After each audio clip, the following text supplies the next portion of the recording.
por supuesto que es una desproporción, ¿no? Esa declaración, además de ridícula, no tiene ningún asidero con la realidad. Es decir, para cualquiera en el mundo entero es obvio que un país como Venezuela, tal como lo decía el día de ayer el primer vicepresidente del Partido Socialista Unido de Venezuela, Diosdado Cabello, no puede representar peligro para nadie porque no somos ninguna potencia, primero bélica, y luego que no tenemos la dimensión como para estar asumiendo esa tarea de la agresión contra los demás países, menos contra el imperio norteamericano, que es la potencia número uno en el mundo, que ha destinado lo que nunca antes en la historia se ha destinado precisamente a eso, al armamentismo, a equipar esa maquinaria de guerra que es sobre la que se sostiene hoy el imperio norteamericano. Como sabemos, se ha venido abajo desde el punto de vista político, desde el punto de vista de la fuerza económica que ha ejercido hasta ahora, desde hace mucho tiempo en el mundo, y se soporta fundamentalmente a través de su maquinaria de guerra, que ya empezó a desplazar hace unos días hasta Latinoamérica con los 3.000 efectivos que envió a Perú. De modo que hay una realidad que el mundo conoce, en la que está quedando Venezuela una vez más muy bien parado ante el mundo, porque si algo está causando esa declaración del presidente Obama en estas pocas horas que ha transcurrido, es la reacción de rechazo, de repudio del mundo entero, como se va a ir viendo, como se va a ir incrementando, así como tú lo estás señalando con esos correos del presidente Correa. Lo que está haciendo Barack Obama es poner en práctica una nueva fase de una agresión que ya se había venido dando desde hace mucho tiempo, desde el inicio mismo de la revolución, como lo decía tu invitado anterior aquí,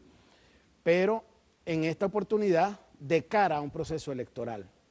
Y eso es muy significativo para las venezolanas y venezolanos. El presidente Barack Obama se ha convertido de manera completamente inusual y atípica en jefe del comando de campaña de la oposición venezolana, fracasada como está, completamente arruinada en sus posibilidades, una vez que ellos habían apostado que con la partida física del comandante Chávez, ellos iban a... Iba a finalizar exactamente, la y ellos revolución. iban a resurgir de entre sus cenizas para retomar el poder en Venezuela y reinstaurar, como lo advirtió el comandante Chávez, muy claramente, por cierto, aquella noche del 8 de diciembre, para tratar de aprovecharse de coyunturas difíciles, como lo dijo, y reinstaurar el neoliberalismo. Bueno, ellos creyeron que era así de fácil, no se les dio, por el contrario, lo que demostró la revolución bolivariana fue que había una cohesión como nunca antes la ha habido en nuestra historia, desde el punto de vista del poder popular en función de un proyecto de país, de soberanía, y eso se demostró no solo en una, ni en dos, ni en tres, sino en 4 procesos electorales, empezando por el del comandante Chávez, aquel 7 de octubre, que el país, a sabiendas de que el comandante estaba muy enfermo, votaba convirtiendo al presidente Chávez en aquel momento en el más votado de la historia de Venezuela. Eso significó un revés muy grande para las fuerzas opositoras, para el antichavismo, para las fuerzas apátridas que hoy están apostando a que se dé entonces este proceso que está iniciando Barack Obama contra Venezuela. Es decir, se ha convertido Barack Obama no solo en el jefe de campaña, sino que ha iniciado la campaña electoral de cara a las elecciones parlamentarias en Venezuela. Ahora, usted dice algo importante. Tema electoral, elecciones parlamentarias en nuestro país. Viene siendo el jefe, sí, desde allí, de la dirigencia opositora. Las sanciones que recientemente se anuncian a 7 funcionarios venezolanos, entre ellas está una fiscal que, por cierto, está encargada del caso de 2 dirigentes políticos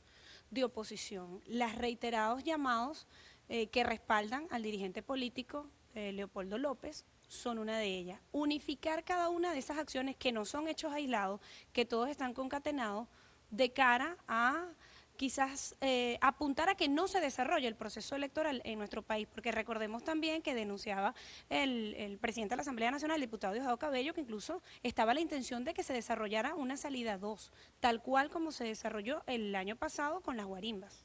Sí, pero fíjate, por cierto, ahorita tú que mencionas que se han convertido como en voceros, defensores de Leopoldo López con estas acciones en los Estados Unidos,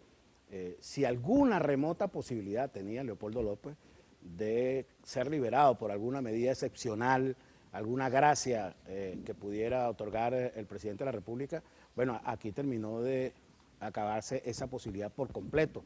porque en modo alguno va a reaccionar respondiendo a las pretensiones imperialistas del gobierno norteamericano un presidente de una nación soberana, hijo de Chávez, como es el presidente Nicolás Maduro, con ninguna posibilidad de liberación de ninguna de estas gente por vía de gracia presidencial. Yo creo que no tiene nada que agradecerle Leopoldo López al presidente Barack Obama con esa decisión arbitraria